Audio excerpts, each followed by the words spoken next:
تذكر زوجة أيوب سلام الله عليها، زوجة تحت عنوان زوجة أيوب. الرواية 24 بعد 100 في مختصر تاريخ دمشق وفي تاريخ دمشق لابن عساكر، عن وهب ابن منبه قال، يعني مع الاعتراض على عدم تلفظ بعض الأسماء لا نعرف لأنها حسب ما عندنا من مصادر غير محركة، لا نعرف بالضبط ما هو الاسم. عن وهب ابن منبه قال: قال إبليس لامرأة أيوب عليه السلام: بما أصابكم ما أصابكم؟ بما أصابكم ما أصابكم؟ قالت: بقدر الله تعالى. قال: فاتبعيني، فاتبعته فأراها جميع ما ذهب منهم في واد، فأراها جميع ما ذهب منهم في واد، الزرع، الإبل، الماشية، المال، الأولاد.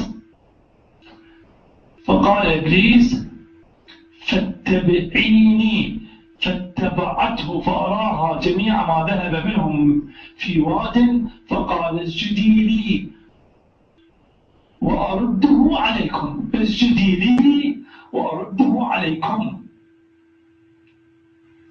فقالت: إن لي زوجا أستأمره،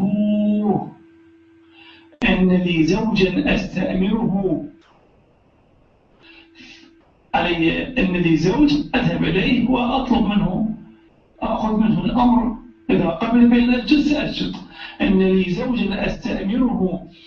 فأخبرت أيوب عليه السلام، فقال أيوب عليه السلام: أما آن لك أن تعلمي ذاك الشيطان، أما آن لك أن تعلمي أن ذاك هو الشيطان الذي عندما أمرك أن تسجدي له، المفروض بك أن تعرفي أن هذا من أول الأمر لا يحتاج إلى الإذن، لا يحتاج إلى الأمر مني، لا يحتاج إلى المشورة. الشيطان أمرك بالسجود له، كيف تقبلي بأن يرجع إليك كل ما فقدناه بمقابل أو في مقابل أن تسجدي له؟ ألم تعلمي بأن هذا الطلب، هذا المقترح، هذه الدعوة، ألم تعلمي بأن مثل هذا الطلب، مثل هذا المقترح، مثل هذه الدعوة، مثل هذا العرض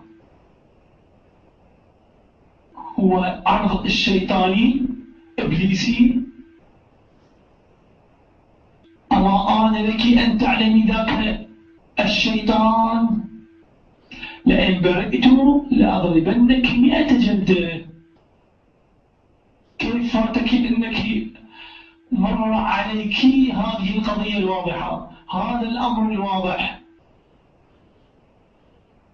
كيف سمعت لنفسك، لعقلك، لفكرك، لقلبك أن تنتظري وتمر عليك هذه الهيئة وهذه المكيدة الواضحة البينة، وتأتي أو تأتين إلي لاستشارتي، لأخذ الأمر مني، لأخذ الموافقة مني حتى تسجدي لذاك الشيطان أو لذاك الشيطان؟